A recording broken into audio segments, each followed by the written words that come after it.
Gaudy. So Gaudy. Gaudy stats. Gaudy stats. Good God, that's Gaudy. Welcome to Gaudy Stats. With Ben Simmons. What's on the menu, Benny boy? Yes. Welcome. It's just fantastic to have you. Thanks for stopping by.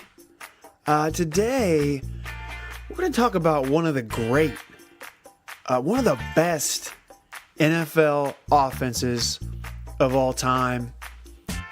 In honor of the Minnesota Vikings making it to the NFC Championship in dramatic, cinematic fashion. You couldn't write a script.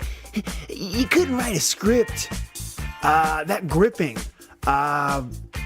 Oh man, did you see the sideline camera when Diggs caught that touchdown? Woo! People were going nuts. Bedlam. It was amazing. This is why we watch sports. For finishes like that, it was incredible. But in honor of Case Keenum and Diggs and Adam Thielen and those dynamic running backs, including Waterbug, Jerick McKinnon. Yes, I'm calling him a Waterbug. I haven't even looked up his height, but he plays like a Waterbug. What do you want, man? I like him, by the way. I really like Jerick McKinnon. But in honor of these Vikings, we're going to turn the dial back. All the way back. 20 years ago. It was 20 years ago today! Denny Green taught the team to play! Fucking Randall Cunningham was in and out of style. And Randy Moss was catching bombs from Randall Cunningham. And Cris Carter was catching slants. Let me introduce to you the one and only team, 1998 Minnesota Vikings, yeah! Bum, bum, bum, bum, bum, bum, bum. Okay. Little Beatles. Sgt. Pepper. Oh my God. I'm lost it, man. Have I lost it? Do I need to, what do they say in the UK? Do I need to, section myself? Go to a psych ward and check myself in? Nah. I'll just keep talking into this podcast, Mike. Talking crazy. But yeah, we're going to talk about the Minnesota Vikings 1998 squad. A really great, fun bunch. On the defensive side, too, John Randall. Whew, what a character he was. One of the all-time great characters in the NFL. But this team was a offensive machine. A juggernaut. Now, they don't have... I couldn't find a nickname for them. Like the purple people... The old purple people eaters. The old Minnesota Vikings defense, years and years ago, they had that name. But they called themselves like a train at one point, maybe like the Purple Express or something. I don't know. But they were cruising through the league. They had a 15-1 record. And this is like an all-time great offense, guys. Like they're in the top 5. I think they're 4th in points per game all time. We'll get into those numbers later, but I think they're 5 in total points scored. Is that right? I think so. Yes. According to my calculations. No, according to what I found on the internet. That's what I'm finding. Man alive. What a team. Really, really fun to watch. So many memories. Randy Moss, Cris Carter, Jake Reed. So many characters. This is a lot of fun. I talked to my buddy Dan. We get into it. We get into all the nitty-gritty details of the season, all the stats. Good times. But yeah, with this purple feast, I'm going to have something a little more savory on the side. Okay? I'm going to do how about an omelet? Yeah? With some sausage in the middle with some peppers and some onion, some garlic, so you kind of like saute all the the meat with the peppers and the onion and the garlic and maybe some little cayenne. Ooh boy, oh boy, what you doing, Simmons? A little cayenne.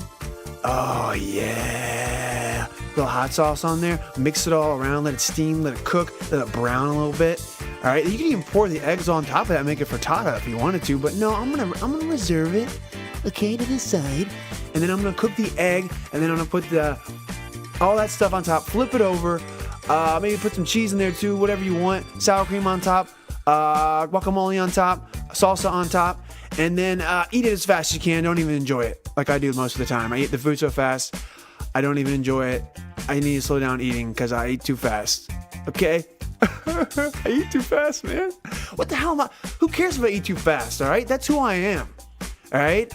I'm a fast eater, all right? I'm a fast eater, okay? You got to accept me for who I am, man.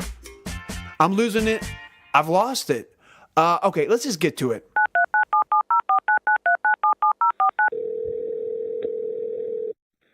Hello.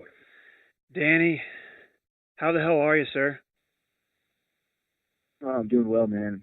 I'm still basking in the glow of that glorious football weekend we just experienced.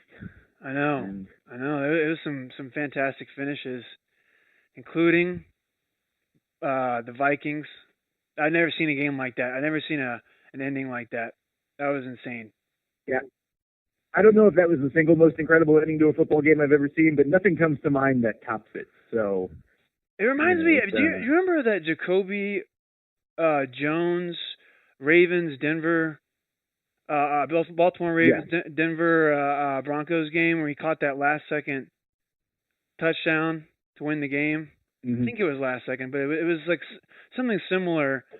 It wasn't as dramatic, but that's the only thing I can think of comes close to what we witnessed. Yeah, I feel like that wasn't a walk-off, but there were only a few seconds left afterwards. Yeah, that was like 5 years ago. That was the year the Ravens won the Super Bowl. I remember being angry about that because I didn't like that Ravens game. Flacco was in fuego those playoffs. He could not be touched. He was just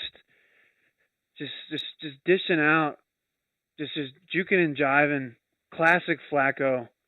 The Flacco we know and love. It's where the legend was born. And those playoffs when they won the Super Bowl, he's never played he's never played football that well again. I think that was his shining moments there in the playoffs. Then yeah, those 4 games I think made him like $120 million. So, yeah, they really did. Good for him. Yeah, good for him. Good for Joe. I kind of like Joe. I think he gets a little bad rap. There was a whole joke about him being elite or not. I don't know if he's elite, but he's close. I mean, he's very serviceable. I'll say that much. He's close to being maybe taken seriously for that conversation. He's not Gaudy stats. I also heard level, years though. ago that he's not Gaudy stats level. No, definitely not. I also heard years ago that he's a very good tipper. So, that always makes me like a guy. So. As a former, I've worked in restaurants for years. I was going to say, you worked in restaurants. Speaking of food, what you said you were eating something. What did you just have? I'm always curious about what people are eating. Did you have a big sandwich, or what the hell were you eating? I made this weekend for football. I cooked some chicken thighs in my oven and then shredded them and mixed them up with cream cheese, blue cheese dressing, and some jalapenos and some buffalo sauce to make like a buffalo chicken dip type thing. Are you trying to give yourself like horrible gas? Is that what the point of this was? No, it's not really giving me gas. I'm cheating because I'm eating it like wrapped in lettuce. So that sounds delicious, man. So you do some cooking then? You're kind of every once in a while. Yeah. I'm a big fan of like cooking once a week and then microwaving the other 5 days. Yeah. I'm kind of a microwave guy myself, microwave master. I like to call myself. But like, so what you're describing, that chicken thing, is kind of like a buffalo chicken dip. Have you ever had that, like a buffalo chicken kind of blue cheese? That's the recipe I used. Yeah. Well, that's awesome. It's kind of opened my eyes to something I can make this weekend because we have some great games coming up this weekend as well. But, Dan, you had the idea of, in honor of the Vikings winning that dramatic game and going to the NFC Championship, you had the idea of revisiting 20 years ago today, not today, but 20 years ago, the 1998 Minnesota Vikings just went roughshod through the league until they got to the NFC Championship game. And maybe we'll save that for later in the podcast because it didn't go great for them. But the stats they put up, oh boy. Oh God. They were gaudy. Yeah, they were. I mean, even just the win total, 15 wins. That in and of itself is gaudy. 15-1. That's just, you don't see records like that very often. I think they're like one of, like 5 or 6 teams have won 15 or more games or something. I don't have that stat in front of me, but I know the Patriots, obviously, they're up there, and there's some other teams. But it was kind of not unprecedented, but it was rare what they did. And they were just gliding, cruising along, and preparing for this pod. I was kind of watching highlights, looking over some stats, and they had a kind of a funny gang of misfits in a way. They had, Randall on the defensive side, who was like kind of a crazy maniac, but lovable. And they had Cris Carter, who was kind of discarded by Philly, ended up being like a Hall of Famer. I'm aware. Yeah, I know you are. And then Randy, Dan. Oh, Randy Moss. He's not the greatest wide receiver. Well, you know what? He might be. In terms of like athleticism and freakish talent, he might be the greatest, but he's not the gaudy stats king of wide receivers. We know who that is, but he doesn't even need to be named. But just what do you remember from watching Randy? Were you just like aroused the entire time, or just part of the time? Well, I was a fairly young man then, and I was just sort of figuring out what arousal meant. Yeah, same here. I mean, that was like 8th grade, maybe even beginning of 9th grade, and that was a formative time for me. And it was honestly what I remember most, because I wasn't a big college football fan. I never have been. I haven't. I'm not either. I hate it. Can't stand it. And I remember as the draft came along, like there being sort of like whispers about this guy named Randy Moss, who was like super talented, but wasn't going to go very high in the draft for off the field reasons. Mm-hmm. And I was just like, okay, whatever. And then Dan, it was the 21st pick in the draft. Yeah, it's fucking insane. And I mean, and the Eagles actually picked someone good that year. They picked Trey Thomas and had like a left tackle for a decade. Mm. So I'm considerably less bitter than other people in terms of the pick the Eagles made. But I remember like 3 games into the season, I was like, who the fuck is this guy? And why is he so much better than everyone else? And why did he get picked in the later third of the draft? And the rest, as they say, is history. I think he's the second greatest receiver of all time, behind the obvious number one. And, I mean, could have been on the Cowboys. Think if he was on the Cowboys. The Cowboys passed up on him. He thought he was going to the Cowboys. Think about that. If they had Irvin, I guess it was kind of the end of the Cowboys' prime, those prime years. It was towards the end. They still had Emmett. They still had Irving. I think that might have been the year he got hurt, or maybe it was the year after. I'm talking about Michael Irvin. I'm saying Irving. It's not Irving. It's Irvin. What the hell am I? Why am I saying? It is Irvin. Irving is like what? Is he a poet? Is he a writer? Anyway, I don't know. I think you've been watching too many Kyrie videos. Yeah, it's true. I'm like Kyrie on Instagram doing flat Earth research. Did you hear about that? That's how Kyrie Irving. That's how he came up with his flat Earth theories, is by watching Instagram videos. He kept telling people to do research, and his research was watching Instagram videos, and that's what shapes his opinion about the Earth being flat. But I mean, it's nothing else to say about that. I mean, that's just it's shameful, the ignorance. Anyway, by 2018 standards, it's more or less defensible at this point. But yeah, I don't know. But yeah, I mean, he was passed up, and he was just he had some issues. I watched. I think I was telling you, I watched the America's Game, the NFL Network. Awesome documentaries they do. They did a Missing Rings series of Missing Rings episodes. So you have like the Bills, the Bengals, and then you have the Vikings. And man, it was kind of sad, to be honest. But it just so many people were worried about his off the field stuff, and obviously it was a gigantic mistake. Yeah, I mean, it wasn't even like anything violent, right? He just smoked a bunch of weed. I mean, I think he had a domestic thing with a girlfriend, but the charges were dropped. He had a couple little red flags, but I mean, that's not a little red flag. I'm not saying that's a little thing at all. I don't really know the details of it. I just saw that thing in the documentary. It was like a little blurb.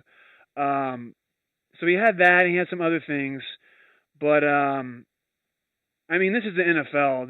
These guys aren't model citizens, so you're really just looking at the raw talent, But yeah, man, I think he had the rookie record. I think he still has it for most touchdowns. The rookie year was 17. Yeah, 17. I don't think anyone's breaking that. I mean, somebody could. I don't know who. I don't know when. I mean, it seems like one of those records that is going to be hard to break. I mean, it is like more of a passing league now. We have seen wide receivers come out and have great seasons, but not that many. I mean, it's more common for a running back to come out and have like a monster. Right, I was going to say, is that the record for all rookies or just rookie wide receivers? I think just rookie wide receivers, but I could be all rookies. But I think it might just be for wide receivers. But oh man, this team, this '98 Vikings team though, they had a hell of a receiving core. I don't think I realized. I kind of like blocked out Cris Carter for some reason when I first thought of the team, and then when I started getting into the stats, Cris Carter, I think he had a little over 1,000 yards that season, which isn't that many. But he still had a lot of touchdowns. I mean, he had 78 catches for 1,011 yards and 12 touchdowns. And then you brought up Jake Reed when we were texting. Before that 98 season, he had 4 1,000-yard seasons. So he was kind of like, the second receiver to Cris Carter. So he was like kind of a second receiver cast in a third receiver role. So they were kind of stacked at wideout. They were. Reed only played 11 games that year, but I remembered him being pretty good. And like you said, 3 straight 1,100-yard seasons, or 4 straight 1,100-yard seasons before that. Only 474 in 1998. But I think at that point, he was a little banged up. And then the aforementioned Randy Moss showed up. Yeah. And he was like, you can carry some of the load, Brooks. That's fine. Yeah. And Randy, by the way, his yards per catch are just insane. He had 69. This is his rookie year. Okay, he had 124 targets. He was like the long bomb guy, even more so than later in his career, which is hard to believe. But he had 69 catches, 1,313 yards, 19 yards per reception. That is his most ever for his career. Mm-hmm. Only a 55.6 catch rate, which actually isn't that bad. But he was just catching lots of bombs. Like, doing some research, he was kind of like, he kind of brought back the long bomb. I mean, I don't know if that's technically true. That's what a lot of people, like when I was reading a couple articles and watching this documentary and everything, he was the long. They would just like chuck it. They would just throw it long to him, multiple times a game. He'd either get like pass interference, he'd catch it, or an incomplete pass, but it was just, reminiscent to the when he played for the Patriots, when he put his hand up and basically be like, just throw it, Brady, just toss it to me. It's like a rebound or it's like a jump ball, and he caught a lot of those. Man, he had one game, just a little fast here. He had a game where he caught he had 3 catches, Dan, for 163 yards and 3 touchdowns. That was November 26, 1998 against Dallas because he was pissed that they didn't take him in the draft. Just a revenge fuck you game by Randy Moss. That's a very efficient outing. Yeah. 54.3 yards per catch. Not bad. Not bad. Yeah. Not sustainable either, but not bad. No, not sustainable. I mean, we're going to do a Randy Moss pod for sure, but he didn't have a ton of really high reception totals. He did have 100. Well, actually, that's not totally true. He had 106 2002, and he had 111 2003. But yeah, he was kind of just a deep play threat for most of his career, and he was the best ever at doing that. Yeah, I would say that he's the most important receiver in the history of the Madden football franchise as well. I haven't played much since like 2006, so it's been a while, and I imagine that guys like Odell Beckham and Antonio Brown are obviously great in that game. Yeah. But if you were playing against Randy Moss in like 1999 or 2000, there was a decent chance you were going to be like throwing your controller across the room or at the friend who kept just throwing jump balls up to him and successfully coming down with them. Yeah, and, it was like the Michael Vick experience with Madden, where like he was basically, if you got outside the tackles with Michael Vick, you could just burn the whole defense. So you could do it multiple times a game. Like I remember, I think I had like 300 yards passing with him and 300 yards rushing in multiple games playing Madden. But Moss is the same way. I mean, he just, you just do the, do the streak down the sideline and just toss it to him over and over again. Rack up those points. Yeah. And the amazing thing is that actually worked in real life with him too. I know. So. It's true. It's true. I mean, I'm looking at his game log for the 1998 season, Dan, and from week 10 to week 16, he had a touchdown every game. And I was reading at least one touchdown. He had 3 in back-to-back games. The game I just told you about, and then the next week against Chicago, he had 3 touchdowns as well. On how many catches? On 8 catches. So that's way less efficient. Yeah, on 10 targets though. So he's still pretty efficient in that regard. But oh God, I mean, the man was really unstoppable. I mean, this team. You also had Randall Cunningham, Dan, Brad Johnson of that Super Bowl win with Tampa Bay. He was supposed to be the QB, but he got hurt. I think week 2. He had 4 touchdowns in the first game. Brad Johnson did. 2 of those were to Randy Moss. And still, even with 2 games they didn't play, they brought in Randall Cunningham after he got hurt. So Randall Cunningham finishes the year with 34 touchdown passes and 3,700 yards. He could have had 40 touchdown passes if he had played the whole season. And if you look at Randall Cunningham's career, year by year, this year is such an outlier, relative to when the years before and after. I mean, he was kind of in the backup phase of his career. He was kind of, the old Randall Cunningham was no longer there. He was a backup for Minnesota the year before. For Philly the year before that, I don't know if he was a backup. It looks like he started some games, but he wasn't putting up any kind of gaudy stats at all. and then suddenly he has his best passing year ever in terms of touchdowns. Yeah, he's 35 years old at that point, and Randall Cunningham is best remembered for his freakish athleticism and his ability to run. I mean, hell, the man, there was a game at some point in the early 90s, or maybe it was like 1989 or something, where he punted a ball 94 yards on like third down, and the defense wasn't expecting it. And he punted from like his own 3-yard line, and it went down to like the other team's 5. And so obviously he got a couple of good bounces. But wow. Look up that video. I swear you to that. The 94 might be off by a yard or two, but that definitely happened. I mean, the man in almost... 1990... Well, no, I was just going to say he also rushed for 942 yards one year. I was just about to mention that. In 1990, he rushed for 942 yards. 5 touchdowns. My God. This man... Yeah, he was a freak athlete. Yeah. Oh, God. And certainly one of the first football players I fell in love with, because he was doing these amazing things when I was a little kid.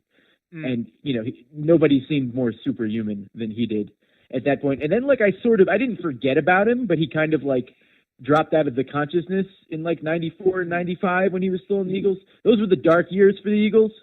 And then he missed an entire year of football. He wasn't anywhere in 96. And then I guess he signed on to be Minnesota's backup in 97, and in 98 the stars aligned, and he had, certainly as a passer, the greatest year of his career. Yeah, you look at his touchdowns, 95, 3, he skipped 96, 97, 6 touchdowns, and then 1998, 34, and then 1999, 8, 2000, 6, 2001, 3. So yeah, I mean that year with Minnesota kind of gave him a few extra years to collect checks in the NFL. But he was dynamic. I mean, he was like a star in his own right even before that year, as you mentioned. And I cannot believe he almost rushed for 1,000 yards that one year. Michael Vick, I think, is the only quarterback to go over 1,000. Is that right? Right. I think that's yeah, right. He did. But damn, Randall Cunningham got so close, and that's man. We might have to do a Randall Cunningham pod, Dan, at some point, because I know we're gonna do a pod for every single player ever, but Randall Cunningham might deserve it because he's done some gaudy things. Yeah, I'll be honest. Randall is best served by a video, putting together a video segment, because Randall's 10 most incredible plays are just absolutely jaw dropping. I mean, his statistics are good, but you wouldn't look at his Pro Football Reference page and just be floored by every single line. For the record, Mike Vick had a season with 1,039 yards, and in 2004 he also had 902 yards, which is.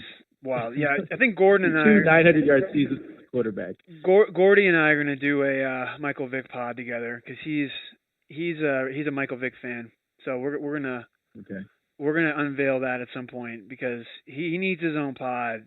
He's a horrible man in a lot of ways, but hot damn, his stats were sizzling. His 2010 season alone. Yeah. As someone who directly benefited on a fantasy team from that, I can tell you that was. Oh God, you had him. That made me look the other way for a lot of things. So. Yeah, let's just leave it at that. Not cool, Michael Vick. Just to put it very lightly, not cool at all.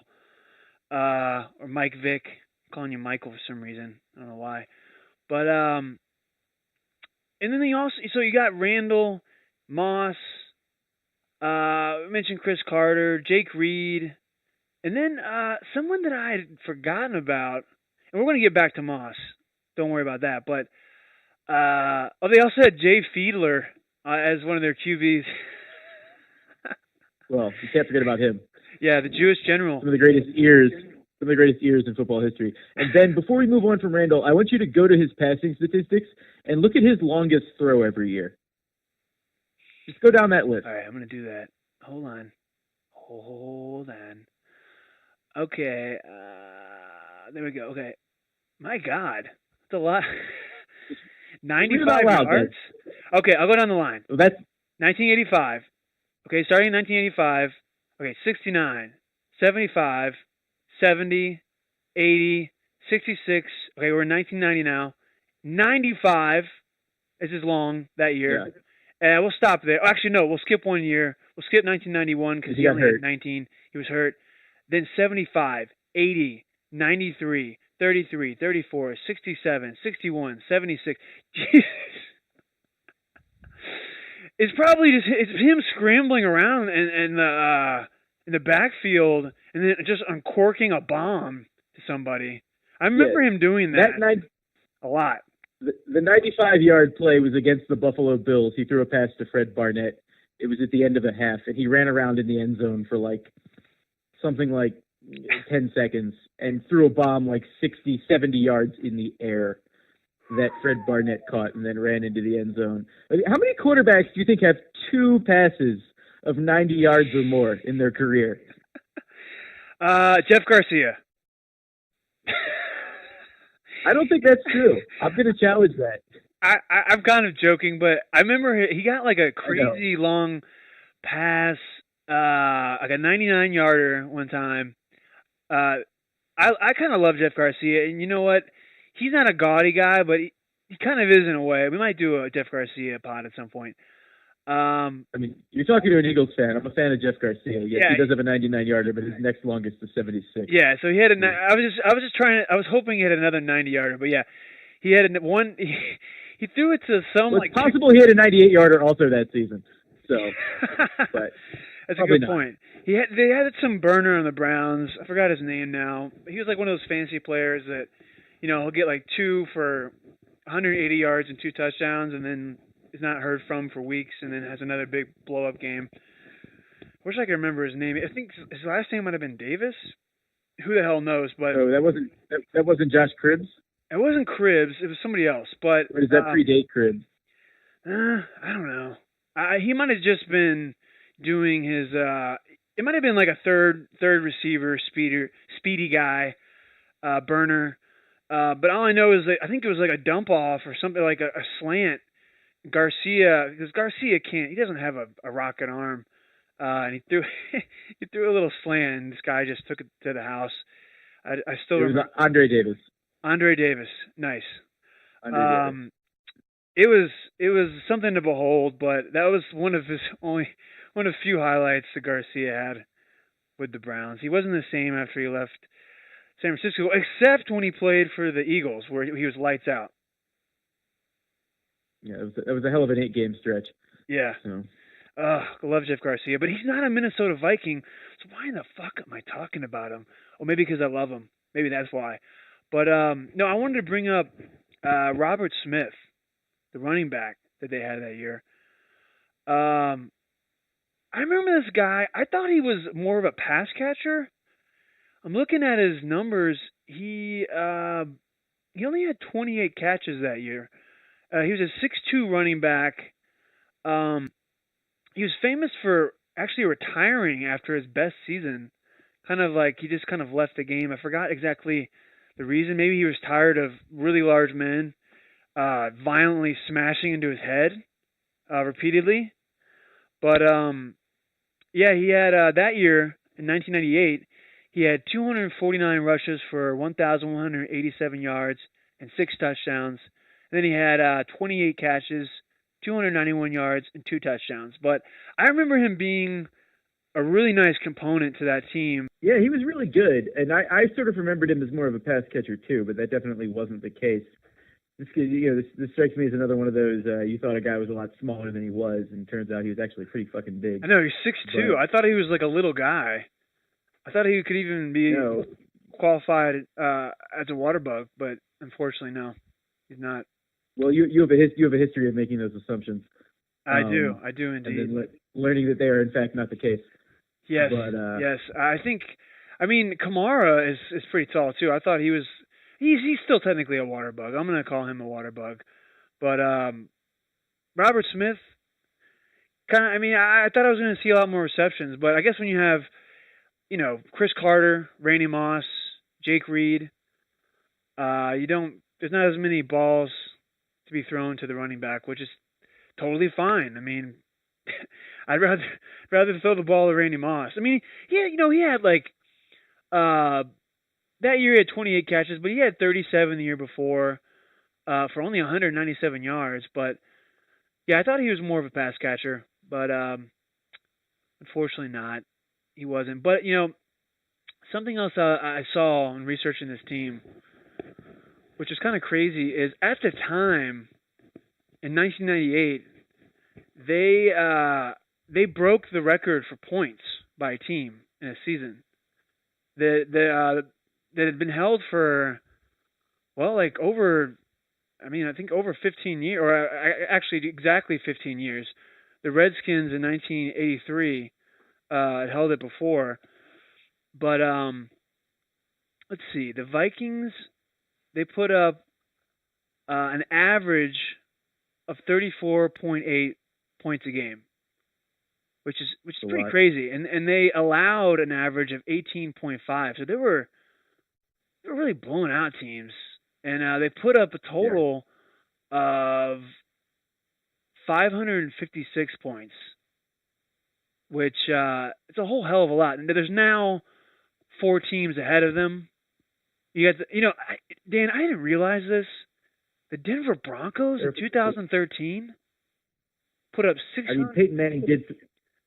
Go ahead. He threw for like 55 touchdowns that year. I know that. If you think about it, it kind of makes sense. It's like, oh, okay. Yeah, they put up 606 points that year, and Peyton Manning, like, oh god, I can't wait to do his Gaudy stats. That's gonna be his podcast is gonna be so much fun, but it'll be well earned. Yeah, he was 37, and he broke so many records that year, and he was 37. That was after that crazy neck injury. Oh my God, what a performance by Peyton! What a performance! But and also on this, I should mention the Patriots were second in 2007. They're going to get their own podcast. The Packers in 2011. So the Patriots had 589 points. Packers in 2011, 560. And then the Patriots again in 2012 with 557. And none of those teams won the Super Bowl either. Wow. Oh my God. It's a great stat. Great stat. And so it's the top 4 scoring teams in NFL history. None of them won the Super Bowl. It's interesting. Kind of amazing. Yeah. Oh, I got a little sidetracked on my computer, but I was looking back at the game Minnesota played before the NFC Championship. They beat the Arizona Cardinals 41-21, and the game was never really in doubt. But I do want to look at, speaking of stats, this is I found a stat that is both gaudy and horrific all at once. Are you ready for it? Hit me. Okay. Can't wait. There was a running back, possibly even a fullback, for the Arizona Cardinals named Mario Bates. Okay. In this game, Mario Bates had 4 rushing attempts. He gained 3 yards. He somehow scored 3 touchdowns. Oh, I love that. That's a gaudy stat special right there. Love it. That's like the Jerome Bettis. That's the Jerome Bettis special. That's what that is. That one season, like later in his career, I remember that season where he just was like falling over. He'd get like 3 touchdowns. Some games, other games, you would get like 25 carries for 40 yards, and like disgusting stat lines. Also, a Zach Crockett thing when he played for the Raiders, that fullback they used to have where they'd send him in, he just basically score touchdowns.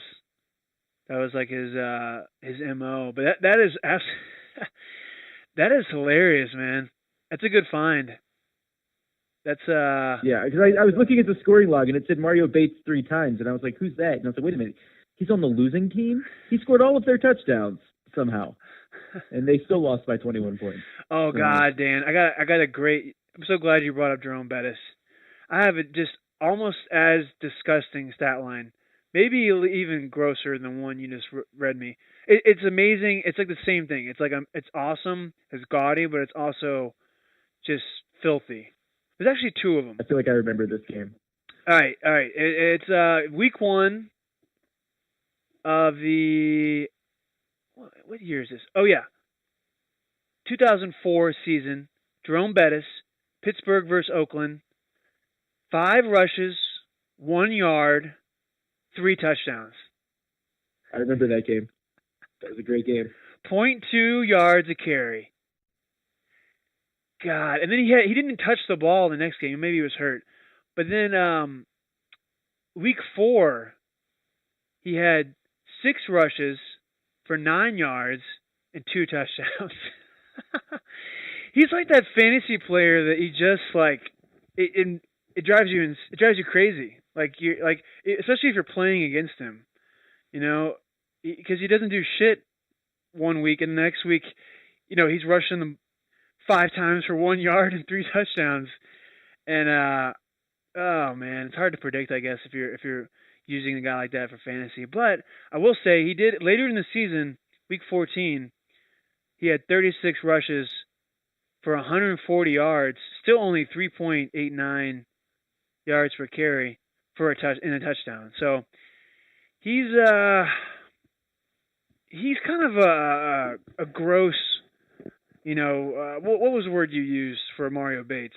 Like gaudy, but what? Like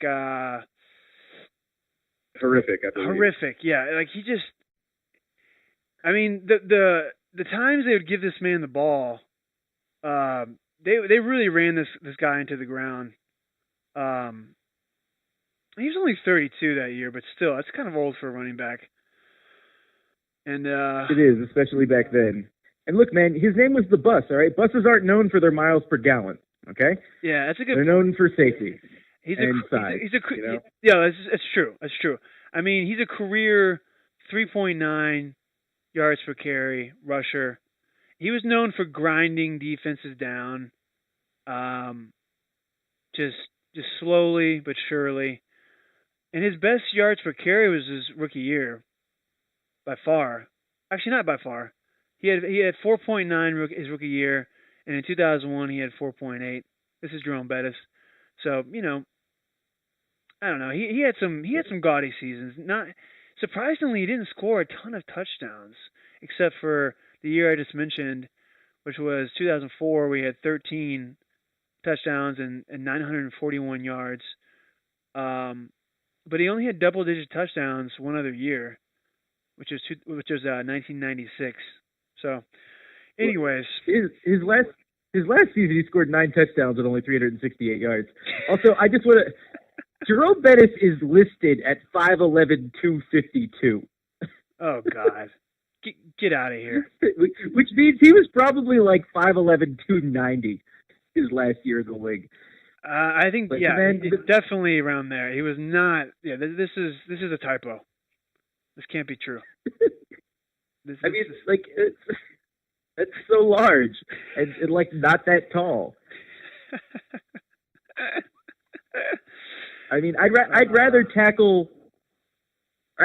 to tackle like Adrian Peterson in the open field than Jerome Bettis after 3 yards. Neither one would be fun.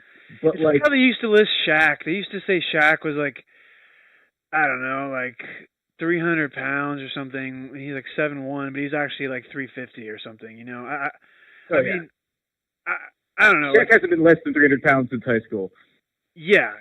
I mean, I think Yao Ming was like 315 pounds, which I can kind of see. I think that's right. I don't know. I'm not gonna look it up, but Shaq has got. I mean, if Shaq is like 5 inches, what was he like 5 inches or 7 inches shorter than Yao Ming, and he's like so much wider. I think it was only like 3 inches. Okay, what was Yao, like 7'5"? Yeah, and Shaq's listed at 7'2". Damn. So yeah, I mean he looked like he weighed like 100 pounds more than Yao. I feel like Shaq hasn't been south of 400 in about 15 years. Yeah, now if you put Shaq on a scale now, that number is starting with 4. Yeah. I mean, all bets are off now. I mean, the guy's just like sitting around with Barkley. Got to be a bad influence.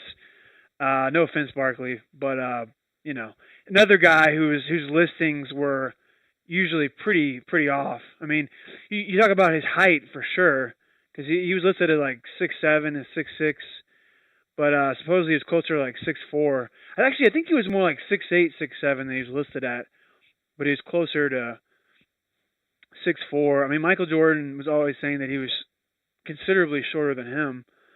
But fun fact about Charles Barkley, he's actually 5'9". So Barkley is 5'3". He was a truly remarkable player. Yeah. Him and Muggsy Bogues were the same size. All right. Well, we've gotten a little off track to the Vikings, but that's the beauty of this podcast. That's what we do. But Dan, that I gotta say, it was sad watching them lose to Atlanta because I really hated that Atlanta team. They beat my Niners that year, a great '98 Niners team. Steve Young and Jerry was still doing his thing a little bit. And you had T.O. Those dirty birds. The Niners should have been playing the Vikings that year, and that would have been an amazing game. Even though the Falcons game was amazing, but I'm being very selfish. But I've always hated that stupid Scott Chandler, or whatever his name was. Chris Chandler. Chris Chandler, whatever. Who cares? No, I'm just kidding. But those dirty birds can go straight to hell. Hate them. But no, Gary Anderson, Dan. Gary Anderson, the field goal kicker for the Vikings.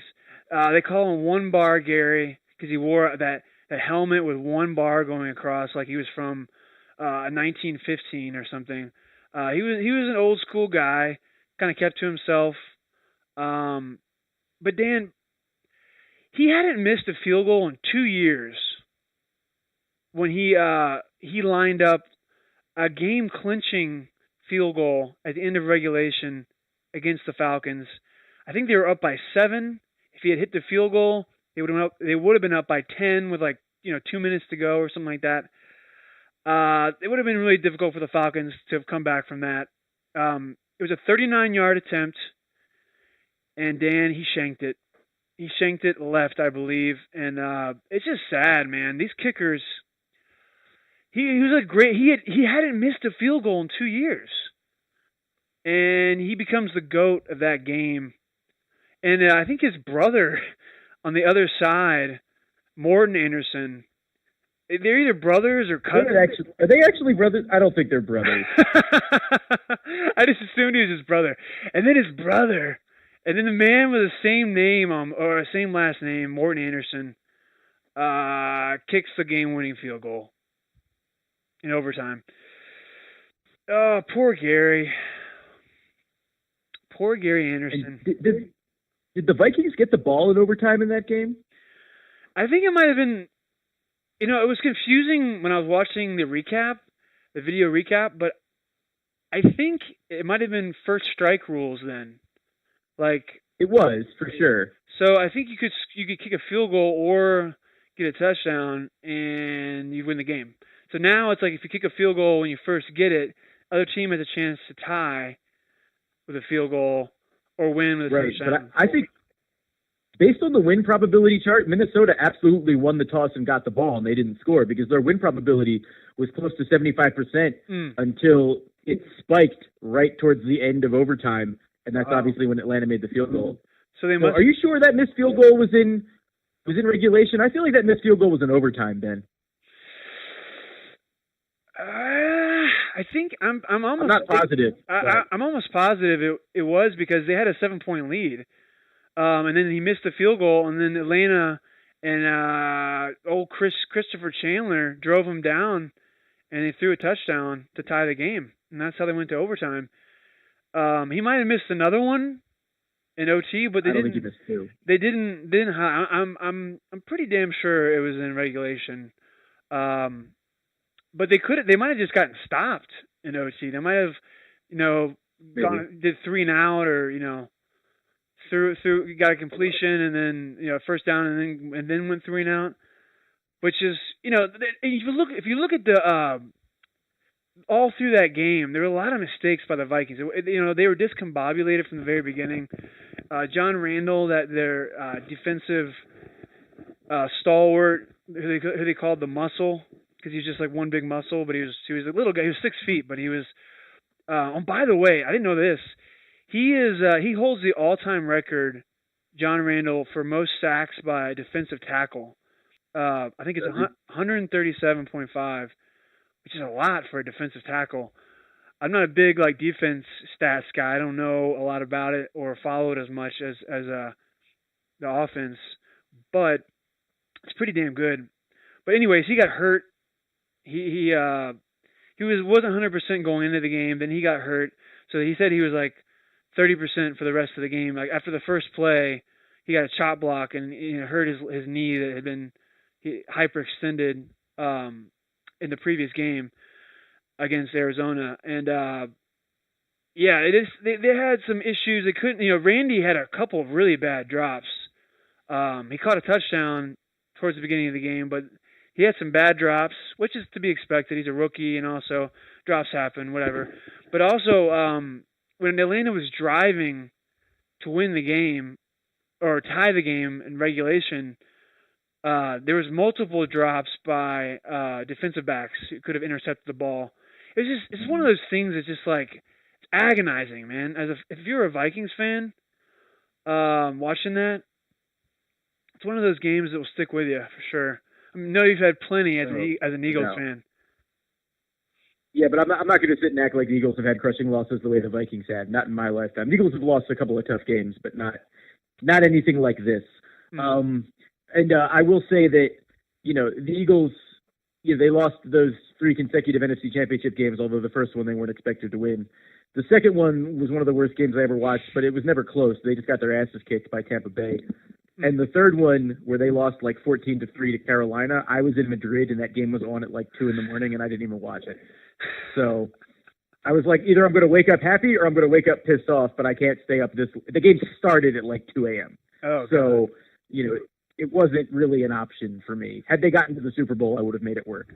But yeah, obviously they didn't. Also, I'm looking at the play-by-play. You're right. The missed field goal was with about 2 minutes to go in regulation, and it would have given them a 10-point lead. There were 4 possessions in overtime, 2 for each team. Oh, they had multiple shots. The Vikings won the toss, and then they punted. Then they stopped Atlanta, who then punted. Then Atlanta stopped them again. They got to the Minnesota. Oh, they only got to their own 39-yard line, and then they had to punt again. So yeah, they didn't get a single first down in overtime. And that's and then surprising. In the fourth drive, Atlanta won. Yeah. Man, and I was definitely watching this game as it happened, but I don't remember all that. It was probably an entertaining game if you were a kind of an indifferent observer, right? Just enjoying the game, which I was. I was rooting for the Vikings, but I didn't have any real investment in it. Speaking of entertaining games, you mentioned your Niners earlier. I was looking back. That's the same year the Niners beat the Packers in the first round of the playoffs. Oh, that was one of the greatest playoff games I ever watched too.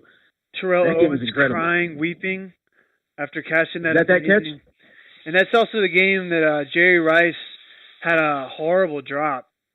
He was, or it wasn't a drop. Sorry, it was a fumble. This is one of the plays that instituted the instant replay because he was running with the ball and it was one of the most blatant fumbles I've ever seen in my life. And that was on that drive, I think, to win the game. The drive where Young threw that frozen rope to Owens in the end zone. Yeah, that's that game. But yeah, man, that's one of the golden moments in 49ers history. One of Steve. I didn't realize that was a first round game. Yeah, it's crazy, right? Yeah. Was that in Lambeau? Was that in Lambeau? No, that was definitely in San Francisco okay. Because that Niners team went 12-4 and had to be the damn 3 seed because Atlanta went 14-2 and the Vikings went 15-1. Yeah. So yeah, that's crazy. How that never happens. Wow. Yeah, that was a first round playoff game All between NFC a team that was 11-5 and 12-4. Yeah. That Packers team was 11-5. Man, so. that's four teams that in another year they all could have been 1 seeds. For sure. Man, I'd forgotten about. Yeah, there were some really good teams that year. Probably some good teams that didn't even get in the playoffs in the NFC. Can't think of any off the top of my head, but I wonder what the Cowboys were that year. I guess they didn't get in the playoffs that year. They were. I don't think the '98 Cowboys were any good. It weren't that good. Yeah. I think the Eagles went like 10-6 that year, lost in the first round or something. But who did the Eagles have that year in '98? Is that McNabb? Was he there yet? No, no. The Eagles drafted McNabb second overall in '99, so they definitely did not make the playoffs in '98. They were terrible. That was the year Doug Peterson. No, that's not true because Doug Peterson played most of 1999 in Andy Reid's first year coaching. In 1998, I'm pretty sure that was like a combination of Bobby Hoying and Ty Detmer. Wait, is this Doug Peterson the current coach? He is. And no, Ty Detmer was on this Niners team, so no, that was 98 was I think a Bobby Hoying year. Okay. And Bobby Hoying, spoiler alert, not good at football. Wow. We thought he was going to be, man. We really thought he was going to be. But yeah, he started 8 games for the Eagles that year, and he went 1-6. And then, God, that team was bad. I had like blocked this team out of my memory, but it did lead to us getting Donovan McNabb. Yeah, you got McNabb. Just a little aside. Oh, man. I'm sorry. The other Detmer played a little bit for us. Oh yeah, Coy.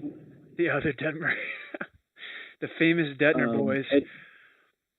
That team didn't have a single quarterback start more than 7 games. 4 from Rodney Peete, 5 from Coy Detmer, 7 from Bobby Hoying. None of them won more than 1 game. The team went 3-13 and got the second pick in the draft. All right, let us not focus anymore on the 1998 Eagles, who are the antithesis of the 1998 Vikings. Yeah, like the bizarro Vikings of 1998. I was going to ask you, what are your feelings on McNabb, just really quick, because I think we talked about it a little bit. But we're kind of getting towards the end here. I think we've done some great podcasting. I'll ask you about McNabb, and then I'll ask you if you have anything else to add about the Vikings. But what's your general feeling about McNabb as an Eagles fan? Outside of the recent allegations, which I don't know how substantiated they are, but God, everybody has these. Everybody, are all these guys dirtbags? Jesus. Sure, yeah. I mean, we touched on this briefly during the Moses and Dr. J podcast, yeah. But I think that he's one of the guys at NFL Network who was accused of whatever. Oh boy. From a football standpoint, just football. Strictly from a football stats. Yeah, sure. Donovan McNabb's the best quarterback in Eagles history, and Carson Wentz may pass him pretty soon. Ooh. But Donovan McNabb was at his best, which was a stretch from like 2002 to 2004.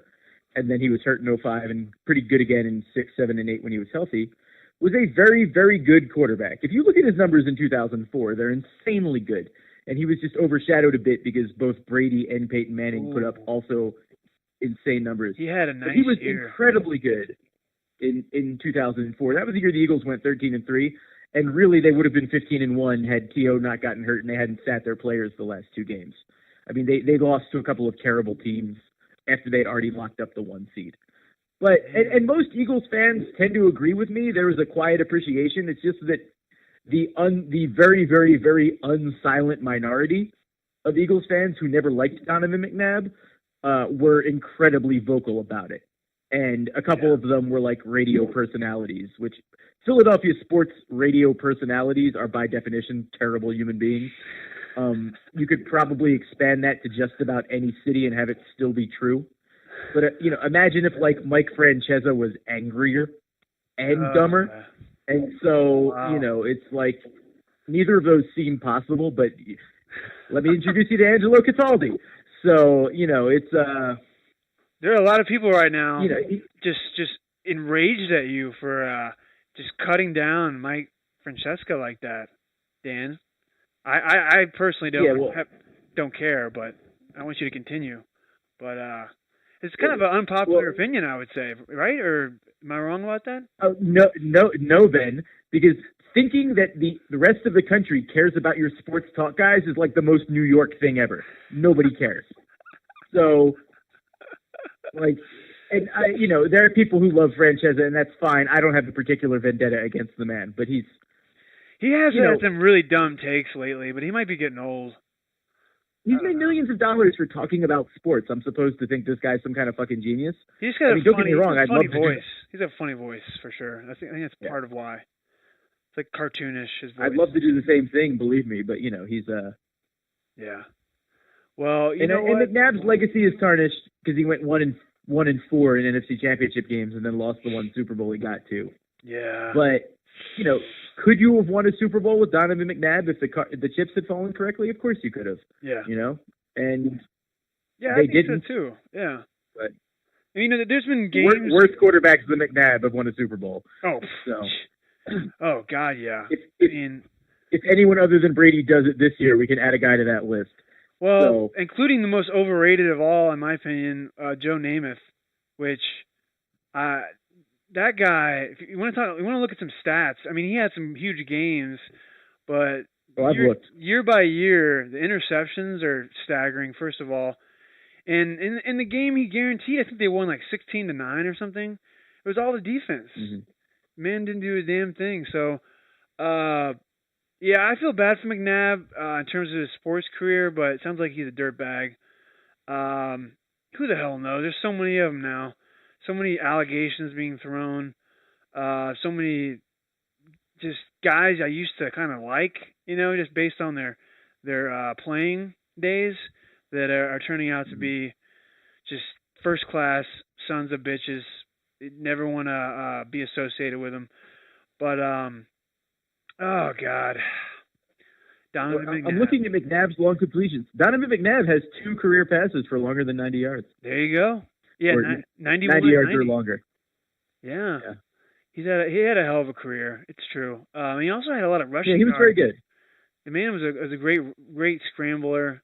I think his best year. Yeah, early in his career, he could really move.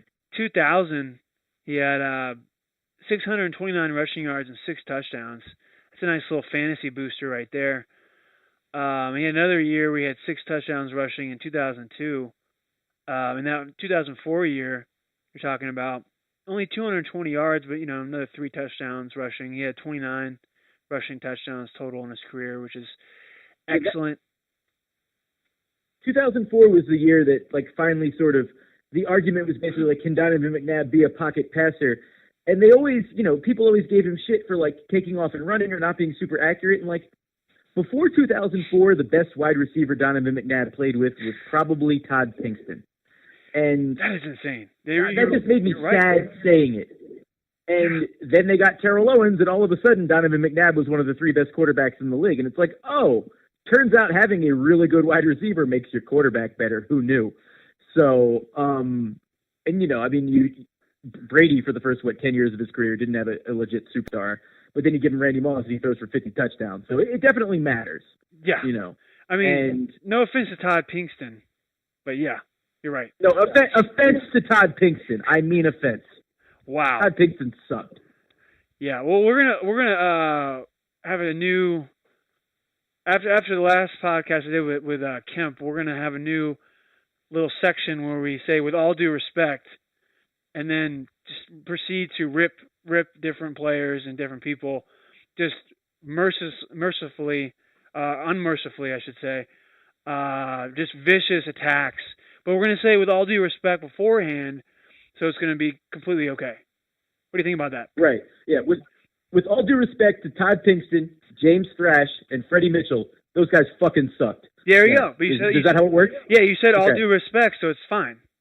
You can say whatever you want afterwards. Yeah. It's like Stephen A. Smith. The amount of due respect is 0, but yes. Okay. Yeah, Stephen A. Smith says, with all due respect, DeAndre Jordan is trash, or he'll say some horrific, he'll say all these, he'll praise all these different guys. He'll praise somebody, say how much he loves them, how great they are in the community, how they're a leader in the locker room, all these different things. Give him tons of respect. I respect the hell out of this guy. And then he'll say that they're a pussy and that they are not a real man, they're a mental midget, and completely just rip apart their character. But then he says with all due respect, and he compliments them a ton beforehand, so it's totally fine. So yeah, you're in the clear there. Anything more you want to add about the Vikings? Anything else you got, or?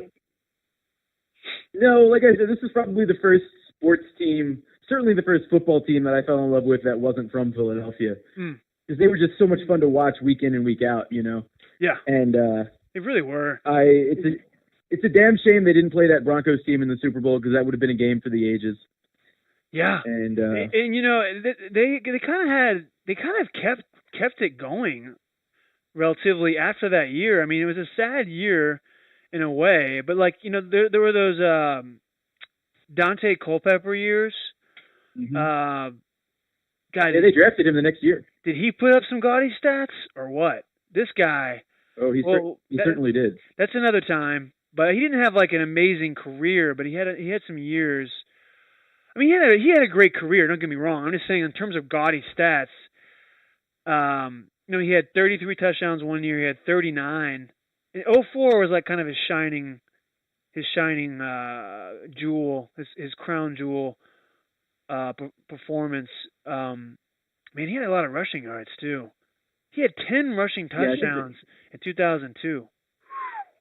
Man, you couple that with, well, he had 18 touchdowns and 23 interceptions, but the team was 6-10 that year. So just goes to show the stats don't always bear out what's going on. But he had 406 rushing yards and 2 touchdowns in 2004 with those 39 touchdowns through the air. So, man, the Vikings have had some good years, Daniel. They really have. But yeah, well, I guess we should call it quits. Thanks for getting on the line with me, and until next time, my friend. Can't wait.